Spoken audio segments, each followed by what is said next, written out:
아동기 행동장애, 자폐증. 4. 자폐증의 부수적인 특성들. 자폐증 진단에 필수적이지는 않지만 자폐증에게서 발견되는 부수적인 특징들이 있다. 이 특징들은 자폐증을 이해하는 데 도움이 된다. 1. 감각 지각장애. 자폐증 아동의 감각기관은 정상이지만 자극에 대한 비정상적인 반응에 비추어 볼 때 감각빛 지각 과정이 의심스럽다. 실제로 DSM-4에서는 감각빛 지각 문제를 관련 특성 정도로만 다루고 있음에도 불구하고 많은 연구자들이 이 문제를 자폐증의 기본적인 속성이라고 생각한다. 자극에 대한 민감도가 지나치게 높거나 낮다는 보고가 있다. 민감도가 지나친 경우 아동은 예컨대 부엌에서 그릇을 달그락거리는 소리나 피부에 닿는 옷감의 감촉 같은 보통 정도의 자극에도 방해를 받는다. 그 때문에 이들은 감각 자극을 피하거나 싫어하거나 두려워할 수 있다. 민감도가 너무 낮은 경우는 이것이 더 흔한데 여러 가지 방식으로 드러난다. 다른 사람의 말이나 소리에 대해 반응을 하지 않거나 아는 사람을 보고도 아무 반응이 없다. 임상적인 기술을 보면 더욱 수수께끼 같다. 예를 들면 자폐증 아동은 아주 큰 소리를 듣지 못하는 듯 하다가도 시계바늘을 째깍거리는 소리에 감탄을 한다. 소리에 반응하지 않기 때문에 부모가 자신의 자녀를 청각장애로 생각하는 경우도 있다. 자폐증 아동은 복잡한 지각 자극을 처리하는 데도 어려움을 나타내는 것 같다. 이들은 주변 전체를 무시한 채 특정한 자극 하나에 집착하는 경향이 있다. 이러한 과잉 선택성은 종이 한 장 또는 장난감 한 개에 지나치게 주의를 기울이는 특성에서 드러난다. 주변의 복잡한 자극에 제대로 반응하지 못하는 것은 아동의 학습에 장애가 된다. 지각과 주의에 관련된 다른 이상도 관찰되었는데 나중에 다시 살펴보기로 하겠다. 2. 지적인 수행. 자폐증 아동의 지능은 평균 이상인 경우를 포함하는 폭넓은 분포를 나타내지만 전체의 75에서 80%는 정신지체를 보이며 많은 아동들이 심각한 결함을 지니고 있다. 대략 IQ 70을 기준으로 상위 집단과 하위 집단을 구분한다. 같은 자폐증이라도 두 집단 간에 중요한 차이가 있다. 지적인 수준은 시간이 지나도 거의 변화하지 않으며 고기능의 경우 증상의 심각성이 덜하고 교육 측면의 요구에서 차이를 보이고 나중에는 정상에 가까운 기능을 할 수가 있다. 자폐증이 있는 사람들의 검사 결과를 보면 추상적, 개념적 사고와 언어, 사회적 이해 기능에서 결손이 나타난다. 기계적인 학습과 단순 기억, 시공간 기술은 상대적으로 좋은 편이다. 예를 들면 숫자를 있는 그대로 기억하거나 시각 패턴을 인식해야 하는 블록 디자인 검사에서는 좋은 수행을 보이는 것으로 알려졌다. 일반적으로 언어 검사 점수보다 동작 검사 점수가 더 높다. 전반적으로 기능이 떨어지는 가운데서도 소수의 아동은 재능의 섬 혹은 조각난 기술을 나타내는데 이는 이들의 전반적인 지능 수준을 뛰어넘는 아주 특별한 능력을 가리키는 말이다. 더욱 놀라운 것은 극소수의 자폐증 아동이 나타내는 천재 능력인데 정상적으로 발달하는 아동에 비해 특정 기능이 탁월한 것을 말한다. 이 같은 천재 능력은 정신지체를 포함한 다른 장애에서도 나타날 수 있지만 자폐증에서 특히 많다. 놀라운 기억력, 수학 능력, 달력 맞추기 능력, 단어 지식, 그리고 음악이나 미술 재능이 뛰어나다. 어떤 능력은 정말로 엄청나서 7년, 17일, 12시간을 6년까지 감안하여 초 단위로 환산하는데 1.5분밖에 안 걸리는 사람도 있다. 또 언어 능력과 일상생활에 필요한 기술은 부족하지만 절대 음감을 가지고 있으며 고전 음악을 피아노로 연주할 수 있고 음악을 즉석에서 작곡할 수 있는 5세 아동도 있다. 자폐증에서 나타나는 천재 능력은 높은 지능 수준과 관련이 있는 경우도 있지만 IQ가 55밖에 안 되는 아동이나 장애가 너무 심해서 검사 자체를 할 수 없는 아동에게도 발견되었다는 보고가 있다. 유전된 것은 분명 아니고 특별한 훈련도 없었는데 이러한 능력이 어떻게 나타나는지에 대한 설명은 아직 없다. 이 같은 특별한 기능이 반복적이고 강박적인 행동과 관련이 있는 것으로 미루어 천재 능력을 보이는 사람은 그 기능에 매우 관심이 있어서 반복적으로 연습을 하는 것 같다. 하지만 조각난 기술이나 천재 능력이 이들의 동기로 모두 설명된다고는 말할 수 없을 것이다. 3. 적응 행동. 자폐증에는 대부분 정신지체가 포함되므로 이들이 매일의 일상 활동에 어려움을 겪는다는 것은 놀라운 일이 아니다. 이러한 문제들은 비네랜드 사회성숙도 검사 같은 적응행동 척도를 실시했을 때 지능이 비슷한 또래 집단에 비해 큰 차이를 보이는 것으로 확인된다. 스스로를 돌보고 일상적인 활동을 하는 능력은 지적 능력에 따라 달라진다. 의사소통 기술은 지적 수준에 견주어 더 떨어지며 사회적 기술은 지적 능력에 비추어 예상할 수 있는 수준에 훨씬 못 미친다. 4. 다른 특성들. 자폐증이 있는 아동들은 약간의 신체적 이상을 보이는 경우도 일부 있기는 하지만 대개 외모가 수려하다. 동작도 유연하고 날렵해 보인다. 그러나 청소년기까지도 걸음걸이와 움직임이 다소 부자연스럽고 이상하게 보인다. 이들은 보통 주변의 사회적 환경에 대해 관심을 보이지 않으며 성질 부리기, 과잉행동, 공격성, 자해행동 등을 나타낸다. 청소년기 때는 기분의 변화, 공포와 불안, 우울증을 나타내기도 한다. 이러한 문제들이 자폐증에서만 발견되는 것은 아니지만 아동의 일상적인 기능을 저해하므로 잘 관리할 필요가 있다. 5. 심리적 장애. 지금까지 자폐증의 주요 특성과 부수적인 특성들에 대해 살펴보았다. 이 특성들은 부모나 교사, 아동과 상호작용하는 다른 주변 사람들 또는 표준화 검사 등을 통해 쉽게 파악할 수 있다. 잘 통제된 연구는 자폐증의 심리적 장애에 대해 좀 더 자세하고 완전한 정보를 알려준다. 자폐증 아동과 정상적인 발달을 보이는 아동 및 통제 집단 아동을 여러 가지 과제 수행을 통해 비교하였다. 연구자들은 특정 장애가 1차적인 것인지, 즉 자폐증의 여러 증상들을 설명해 주거나 다양한 증상에 공통적으로 관련이 되는지를 알고자 하였다. 1. 상호 주관성 장애. 생득적이거나 발달 초기에 나타나는 사회 정서적 장애가 자폐증의 1차 증상일 가능성을 확인하기 위해 많은 노력과 관심이 집중되었다. 상호 주관성이라는 개념은 칸너 이후 지속되어 온 그러한 관심의 핵심에 놓여 있다. 상호 주관성은 사람들이 태어나는 순간부터 선천적으로 가지고 있는 다른 사람들의 감정과 관심을 살피고자 하는 마음 상태를 가리킨다. 아기의 인지 기능이 발달하기 이전부터 아기와 아기를 돌보는 사람들은 서로 자연스럽게 정서 교류를 하게 된다.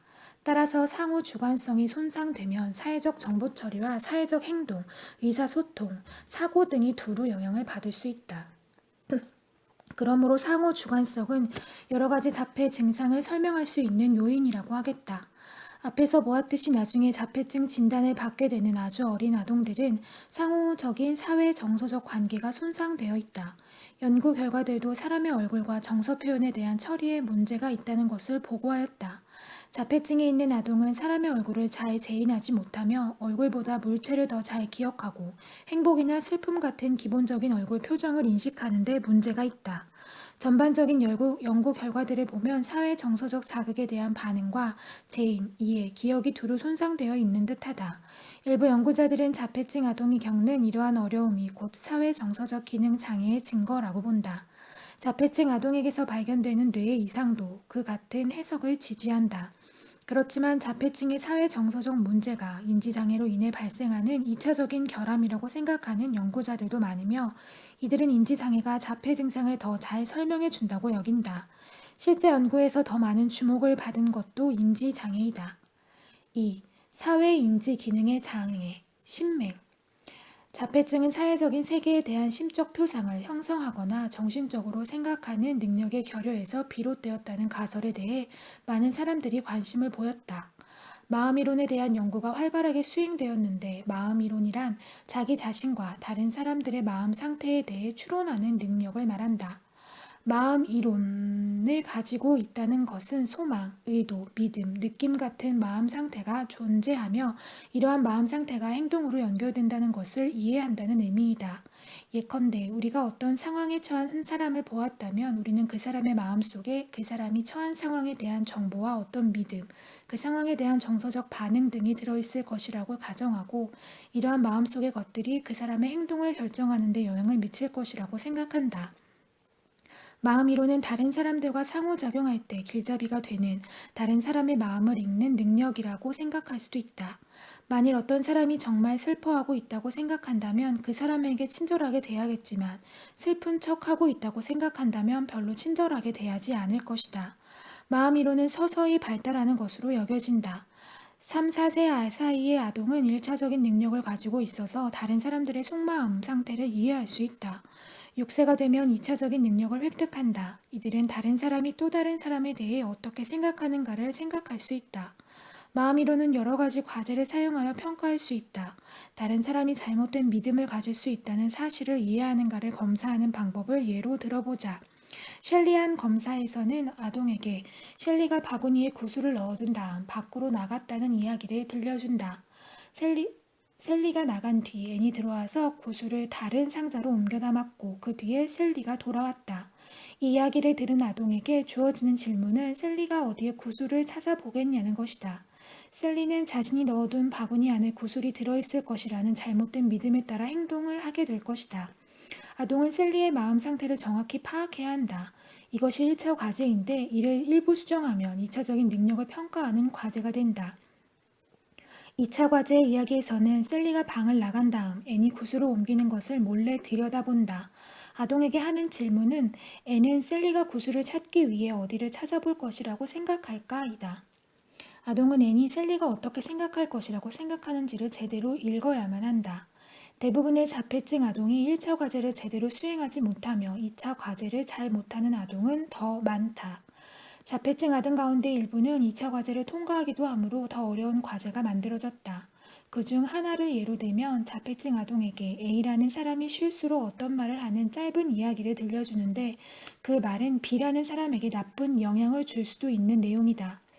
이야기를 들은 아동은 내용 중에서 실수한 부분을 골라내야 한다. 실수를 알아차리려면 마음 읽기가 가능해야 하는데 그 이유는 첫째, 이야기 속의 두 인물이 서로 다른 지식을 가지고 있고 둘째, A의 말이 B의 기분을 상하게 할 수도 있다는 점을 이해해야 하기 때문이다. 2차 과제를 통과했던 자폐증 혹은 그와 유사한 장애가 있는 아동이 이 과제에서는 정상 아동에 못 미치는 수행을 보였다. 이러한 결과는 실수를 찾아내는 검사가 더 어려운 TOM 과제이며 고기능 자폐증 아동에게도 어려울 수 있다는 것을 시사한다. TOM 장애가 모든 연구에 발견되지는 않지만 이 장애가 여러 연령대에서 나타나며 고기능 자폐증에서도 나타날 수 있다는 데에는 의심의 여지가 없다. 바론 코엔과 동료들은 이 같은 신맹이 자폐증의 여러 사회적 장애와 의사소통 장애, 예를 들면 얼굴 표정을 이해하지 못하고 다른 사람과 관련을 맺거나 화용 언어를 획득하거나 가상놀이를 하는 능력이 결여된 것의 이면에 자리하고 있다고 믿는다. 3. 집행기능장애 자폐증 아동에게서 나타나는 넓은 범위의 인지기능장애는 집행기능장애이다.